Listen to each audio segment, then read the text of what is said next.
BJPയുടെ കേസല്ല. ഞാൻ ഇവിടെ വന്നു വെച്ച് കഴിഞ്ഞാൽ ഞാൻ ആവർത്തിച്ച് പറയുകയാണ്, സുഗതൻ എന്ന് പറഞ്ഞാൽ എന്നോടൊപ്പം കൗൺസിലിൽ വന്നിട്ടുള്ള ഒരു വ്യക്തിയാണ്.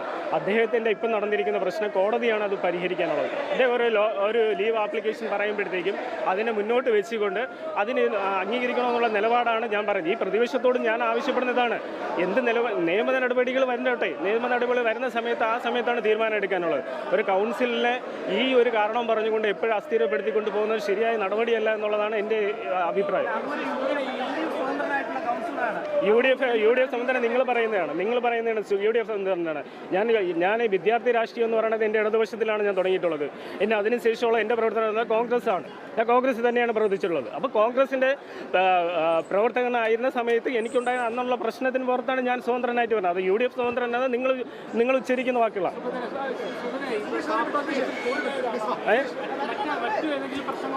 കാപ്പ കേസിലെ പ്രതിയായും അതിനെക്കുറിച്ച് ഞാൻ വിശദീകരിച്ച് നിങ്ങൾക്ക് പറയേണ്ട കാര്യമില്ല. എന്തുകൊണ്ടാണ് കാപ്പ കേസിലായതെന്നും ഏത് സാഹചര്യത്തിലായെന്നുള്ളതൊക്കെ നിങ്ങൾക്കറിയാം. അത് അതിൻ്റെ നിയമവഴിക്ക് നടന്നോട്ടെ.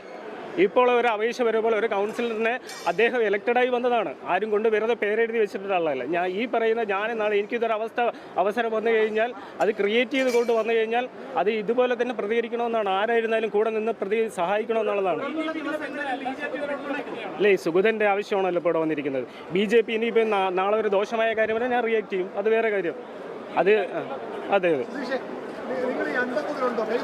ബിനീഷ്, സുധീഷിന്റെ വാക്കുകൾ വ്യക്തമാണ്. ഈ നഗരസഭാ ഭരണത്തെ അസ്ഥിരപ്പെടുത്താൻ, ഈ കൗൺസിലിനെ അസ്ഥിരപ്പെടുത്താനുള്ള നീക്കങ്ങൾക്കെതിരെയാണ് നിലപാടെടുത്തത്. അതുകൊണ്ടാണ് സുഗതന്റെ കാര്യത്തിൽ അനുകൂലമായി നിലപാടെടുത്തത് എന്ന് സുധീഷ് പറയുകയാണ്. അതായത് ഒരു സ്വതന്ത്ര അംഗത്തിന്റെ പിന്തുണയോടെ സുഗതന് 6 മാസത്തേക്ക് അവധി അനുവദിക്കുന്ന അവസ്ഥയിലേക്ക് എത്തിയിരിക്കുകയാണെന്ന് നഗരസഭയിൽ. എന്താണ് ഈ ആഭ്യന്തര വകുപ്പിന്റെ സർക്കുലറിൽ പറയുന്നത്?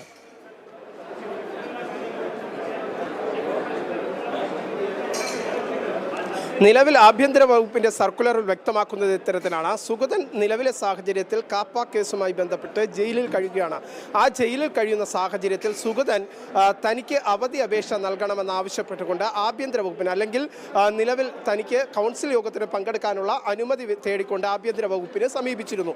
അതിനുശേഷം ആഭ്യന്തര വകുപ്പ് നിലപാട് വ്യക്തമാക്കിയത് ഇത്തരത്തിലാണ്. കോടതിയിൽ നിന്ന് ജാമ്യം ലഭിക്കാത്ത സാഹചര്യത്തിൽ കൗൺസിൽ യോഗത്തിൽ പങ്കെടുക്കാൻ സാധിക്കില്ല. അതേസമയം തന്നെ ഒരു കാര്യം ആഭ്യന്തര വകുപ്പ് വ്യക്തമാക്കുന്ന വിധത്തിലാണ് തങ്ങളുടെ അവധി അപേക്ഷ അത് ജയിൽ സൂപ്രണ്ട് വഴി കൃത്യമായി തന്നെ മേയർക്ക് നിയമപരമായി ആ അവധി അപേക്ഷ കൈമാറാം. ആ അവധി അപേക്ഷ കോർപ്പറേഷൻ കൗൺസിൽ യോഗത്തിലെത്തുമ്പോൾ ഭൂരിപക്ഷ അഭിപ്രായത്തിൽ വോട്ടെടുപ്പിലൂടെ നിങ്ങൾക്ക് അല്ലെങ്കിൽ തങ്ങൾ വിജയിക്കുകയാണെങ്കിൽ അവധി അപേക്ഷ ഈ കൗൺസിൽ യോഗം അംഗീകരിക്കുകയാണെങ്കിൽ അത് കൃത്യമായി തന്നെ നിയമവ്യവസ്ഥയുടെ ഭാഗമായി അതിനെ കൃത്യമായി ആ വോട്ടിടുമ്പോൾ ഭൂരിപക്ഷ അഭിപ്രായം ഉയരുന്നതിന് അടിസ്ഥാനത്തിൽ തങ്ങളെ അയോഗ്യനാക്കാൻ സാധിക്കില്ല എന്നതായിരുന്നു ആഭ്യന്തര വകുപ്പിന്റെ സർക്കുലർ.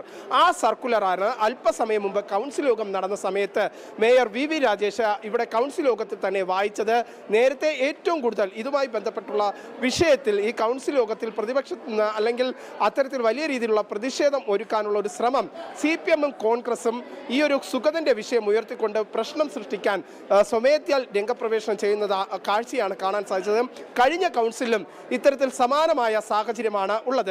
ഒപ്പം മുനിസിപ്പൽ ചട്ടപ്രകാരം കൗൺസിലിന് മേയർക്ക് നിലവിൽ ഒരാൾ ഏതെങ്കിലും കാരണവശാൽ തങ്ങളുടേതായ പ്രശ്നങ്ങളല്ലാതെ ഏതെങ്കിലും കാരണവശാൽ കൗൺസിൽ യോഗത്തിന് പങ്കെടുക്കാതെ വരേണ്ട സാഹചര്യം ഉണ്ടായാൽ മുൻകൂട്ടി മേയർക്ക് അവധി നൽകാൻ മുനിസിപ്പൽ ചട്ടത്തിലെ നിയമമുണ്ട്, ചട്ടമുണ്ട്. ആ ചട്ടങ്ങൾ പാലിച്ചുകൊണ്ട് തന്നെയാണ് കൗൺസിൽ യോഗത്തിൽ വരാൻ സാധിക്കില്ല എന്ന ഒരു കൃത്യത വരുത്തിക്കൊണ്ട് കൗൺസിൽ യോഗത്തിൽ പങ്കെടുക്കാൻ സാധിക്കില്ല. ആ സാഹചര്യത്തിൽ തനിക്ക് അവധി വേണമെന്നാവശ്യപ്പെട്ടുകൊണ്ട് ഇപ്പോൾ സുഗതൻ കടക്കുന്ന ജയിൽ സൂപ്രണ്ടിന്റെ അനുമതിയോടുകൂടി മേയർക്ക് കത്ത് നൽകിയതും ആ കത്തിന്റെ അടിസ്ഥാനത്തിൽ തന്നെയാണ് അവധി അപേക്ഷ നൽകുന്നത്. ആ അവധി അപേക്ഷയുടെ അടിസ്ഥാനത്തിലാണ് മേയർ അത് ഇവിടെ അവതരിപ്പിക്കുന്നതും സുഗതന് വോട്ടെടുപ്പിലൂടെ തന്നെ കൗൺസിൽ യോഗം അംഗീകാരം നൽകുന്ന സാഹചര്യത്തിലേക്ക് കാര്യങ്ങൾ കടന്നിരിക്കുന്നത്. 51 അംഗങ്ങളുടെ പിന്തുണയോടുകൂടി തന്നെയാണ് ഇപ്പോൾ കൗൺസിൽ പാസ്സാക്കിയിരിക്കുന്നത്. അവധി അപേക്ഷ സുഗതന്റെ അവധി അപേക്ഷ 6 മാസത്തേക്ക് അനുകൂലിച്ചുകൊണ്ട് ആ അവധി അപേക്ഷ 6 മാസം നീണ്ടു നിൽക്കുമെന്ന ഒരു തീരുമാനം ഇന്നത്തെ കൗൺസിൽ യോഗത്തിൽ അപ്പോൾ എല്ലാ നടപടിക്രമങ്ങളും പാലിച്ചുകൊണ്ടാണ് സുഗതന് 6 മാസത്തേക്ക് അവധി അനുവദിക്കുന്ന തീരുമാനത്തിലേക്ക് നഗരസഭാ കൗൺസിൽ എത്തിയിരിക്കുന്നത്.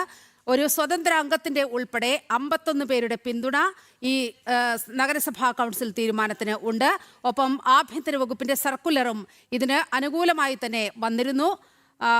തീർത്തും ചുരുക്കി പറഞ്ഞാൽ എല്ലാ നടപടിക്രമങ്ങളും പാലിച്ചുകൊണ്ടാണ് വാഴോട്ടുകോണം കൗൺസിലർ ആർ സുഗതന് 6 മാസത്തേക്ക് അവധി അപേക്ഷിച്ചിരിക്കുന്നത്.